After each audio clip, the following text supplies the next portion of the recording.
हाँ तो बच्चों, कक्षा 10 विषय गणित का अध्याय 12.2। इससे पहले बच्चों हमने ये पढ़ा था 12.1 में के वृत्त का क्षेत्रफल और वृत्त की परिधि। तो हमने उसमें ज्ञात किया था किस प्रकार हम वृत्त का क्षेत्रफल निकाल सकते हैं पाई आर स्क्वायर से, और वृत्त की परिधि निकालनी है तो 2 पाई आर के सूत्र का उपयोग करके हमने 12.1 को क्लियर किया था। क्षेत्रफल के अंदर देखें कि हम पूरे वृत्त का क्षेत्रफल निकालना है तो हमने पाई आर स्क्वायर का सूत्र लगाया था, और यदि किसी वृत्ताकार मैदान के धावक द्वारा लगाए गए चक्र या कुल एक चक्कर में तय की गई दूरी को निकालना है तो परिधि के सूत्र से हमने इसको सरल किया था।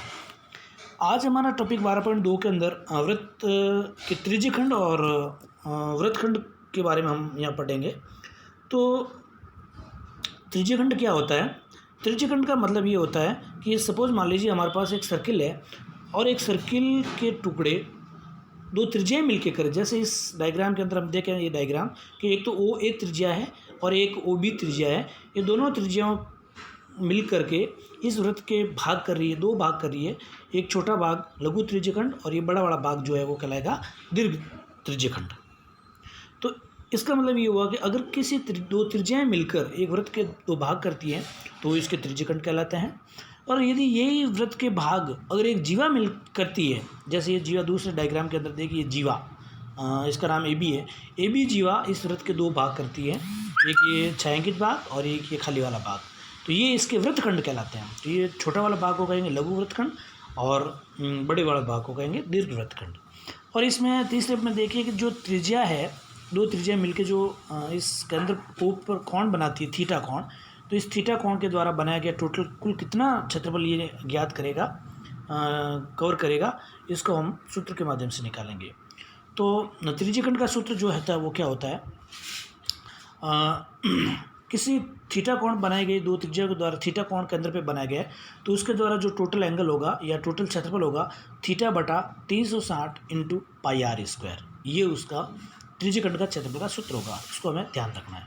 अगर हमें उसके चाप की लंबाई निकालनी है तो परिधि पे वो कितना भाग कवर कर रहा है, कितना भाग पे जो है वो त्रिज्यखंड है, तो उसके त्रिज्यखंड के चाप की लंबाई निकालनी है तो होगी थीटा बटा 360 इंटू 2 पाई आर।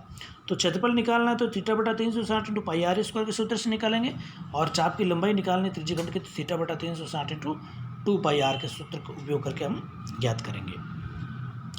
इसी प्रकार जो वृत्तखंड का क्षेत्रफल है उसको भी हम यहाँ ज्ञात करेंगे कि वृत्तखंड के अंदर जो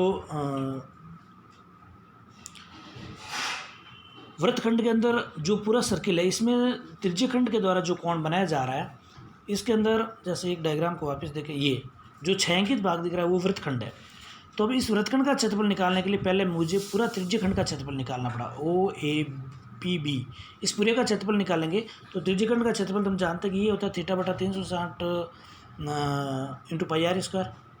ठीक है, ये पूरा निकालना, लेकिन वृत्तखंड में हमें पूरा नहीं चाहिए तो हमें इसमें से जो ओ ए पी ट्राइंगल है, त्रिभुज है, इस त्रिभुज के क्षेत्रफल को हमें बाहर निकालना पड़ेगा। यानी वृत्तखंड का क्षेत्रफल निकालना है तो त्रिज्यखंड के क्षेत्रफल में से त्रिभुज ओ ए बी के क्षेत्रफल को बाहर निकालना। तो इस प्रकार हमें जो है वृत्तखंड का फॉर्मूला क्षेत्रफल ज्ञात करने का सूत्र मिल जाएगा। ओके, अब हम प्रश्नावली की तरफ चल रहे हैं। प्रश्नावली 12.2 उदाहरण जो है इसके आप ट्राई करोगे, मिलाओगे, समस्या होगी तो मुझसे पूछोगे।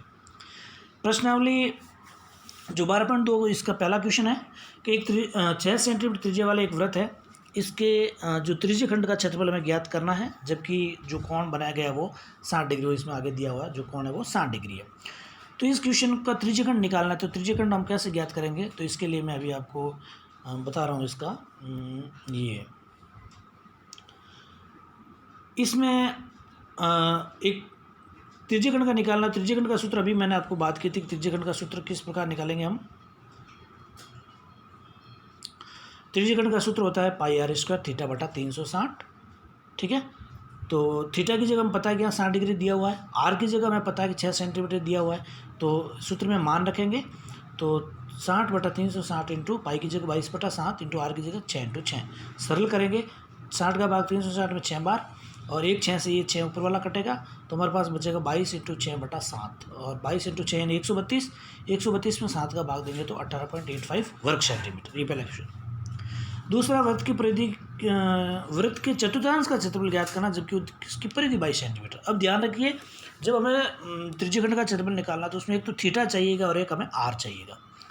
तो आर तो हमें 2πr परिधि से निकाल देंगे, लेकिन चतुर्थांश का मतलब होता है एक वृत्त का चौथा भाग। चौथा भाग यानी पूरा वृत्त 360 डिग्री का कोण बनाता है, तो चौथा भाग यानी 90 डिग्री का कोण बनेगा। इसका मतलब कोण उसमें 90 डिग्री हो गया। परिधि निकालनी, परिधि दी हुई है, इसे आर निकालेंगे तो 2πr बराबर 22 दिया हुआ है। सरल करेंगे, 22 से 22 कट जाएगा, इधर आर का मान आएगा 7/2 यानी 3.5 सेंटीमीटर त्रिज्या हो गई। अब हम चतुर्थांश का क्षेत्रफल निकालेंगे तो थीटा की जगह 90 डिग्री है, 90/360 × 22/7 × त्रिज्या की जगह 3.5 × 3.5। इसको भी गुणा भाग करेंगे, सरल करेंगे तो 9.625 वर्ग सेंटीमीटर आ जाएगा। तीसरा क्वेश्चन है घड़ी की मिनट की सुई। तो घड़ी की मिनट की सुई के लिए हमें ध्यान रखना होगा कि घड़ी की मिनट की सुई है वो 60 मिनट घूमती है तो पूरा एक चक्कर लगा देती है नहीं, पूरा 360 डिग्री का कोण बनाती है। तो 60 मिनट में अगर वो 360 डिग्री का कोण बनाती है तो उसके द्वारा 1 मिनट में कितना कोण बनेगा, 360 में 60 का भाग देंगे यानी 6 डिग्री। इसका मतलब घड़ी के मिनट की सुई का एक फिक्स क्वेश्चन हो गया, फिक्स उत्तर हो गया, 1 मिनट में वो हमेशा 60 डिग्री का कोण 6 डिग्री का कोण बनाएगी। तो हमारा क्वेश्चन में 5 मिनट में जो घड़ी की सुई चली उसके कोण बनाना, उसके क्षेत्रफल ज्ञात करना है। तो 1 मिनट में अगर 6 डिग्री का कोण बनाती है तो 5 मिनट में घड़ी की सुई द्वारा 5 × 36 डिग्री का कोण बनाएगी। ठीक है, त्रिज्या उसकी 14 सेंटीमीटर है, तो त्रिज्यखंड का क्षेत्रफल हम ज्ञात कर लेंगे θ/360 × πr²। क्यों, थीटा हमने निकाल दिया 30 डिग्री, आर त्रिज्या 14 सेंटीमीटर दिया हुआ है, तो सूत्र में मान रख लेंगे, कोई समस्या नहीं, कर लेंगे इसको। ठीक है, आगे चौथा क्वेश्चन की बात करें हम तो चौथा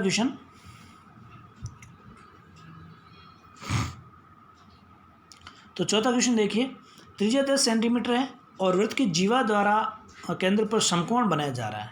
क्या बनाया जा रहा है, समकोण बनाया जा रहा है। तो हमें जो वृत्तखंड है उस AOB का क्षेत्रफल निकालना है। ठीक है ना, वृत्तखंड O हमें केवल AOB का निकालना है, AOB का निकालना है। तो वृत्तखंड AOB का भी मैंने बताया कि वृत्तखंड का क्षेत्रफल निकालना है, तो इसके लिए मैं पहले पूरे त्रिज्यखंड यानी πr² θ/360 का निकालना पड़ेगा। इसमें से जो त्रिभुज है AOB इसके क्षेत्रफल को बाहर निकालना पड़ेगा। तो इसको कैलकुलेशन के द्वारा निकाला गया है, त्रिभुज के क्षेत्रफल को 1/2 r² sin थीटा। ठीक है ना, चूँकि थीटा इसमें समकोण है 90 डिग्री दिया हुआ है, आर इसमें 10 सेंटीमीटर दिया हुआ है, तो मान रख लेंगे। ठीक है, कोई समस्या नहीं। लेकिन यहाँ साइन थीटा, साइन 90 का मान हम 8वीं प्रश्नावली में जानते हैं कि साइन 90 का मान 1 होता है, वहाँ से हम 1 साइन 90 का मान 1 लिखेंगे, तो ये जो प्रश्न हो जाएगा। त्रिज्यखंड के लिए इसी तरह भी हमने सूत्र ज्ञात किया ही था, θ/360 × πr², तो इसमें कोई समस्या नहीं है।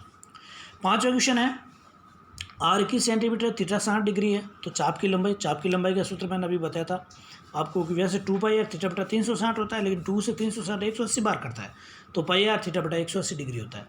तो हम यहाँ पे πr θ/180 से निकाल देंगे चाप की लंबाई। त्रिज्यखंड का क्षेत्रफल इसको हम कितनी बार निकाल चुके हैं, ठीक है ना, πr² θ/360। वृत्तखंड का क्षेत्रफल अभी मैंने बताया था कि पहले वृत्तखंड के क्षेत्रफल को ज्ञात करने के लिए पहले आपको क्या करना पड़ेगा, त्रिज्यखंड का क्षेत्रफल निकालना पड़ेगा, और त्रिज्यखंड के क्षेत्रफल में से त्रिभुज का क्षेत्रफल जो कि फिक्स निकाला हुआ है 1/2 r² sin थीटा को घटाना होगा, तो हमें वृत्तखंड का क्षेत्रफल मिल जाएगा।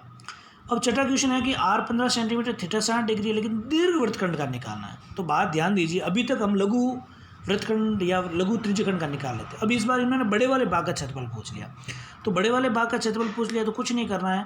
पहले तो हम क्या करेंगे कि जो छोटे लघु वृत्तखंड का हम निकालते आ रहे हैं, πr² θ/360 - 1/2 r² sin थीटा, ये जो हम ऊपर से निकालते आ रहे हैं इसको निकाल दीजिए।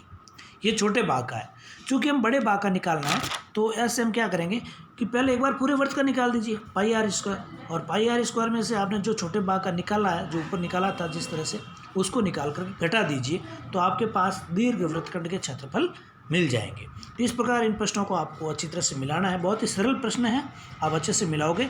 कोई समस्या है तो मेरे को पूछोगे, ये आपको मिलाना है अच्छी तरह से। ओके, थैंक यू बच्चों।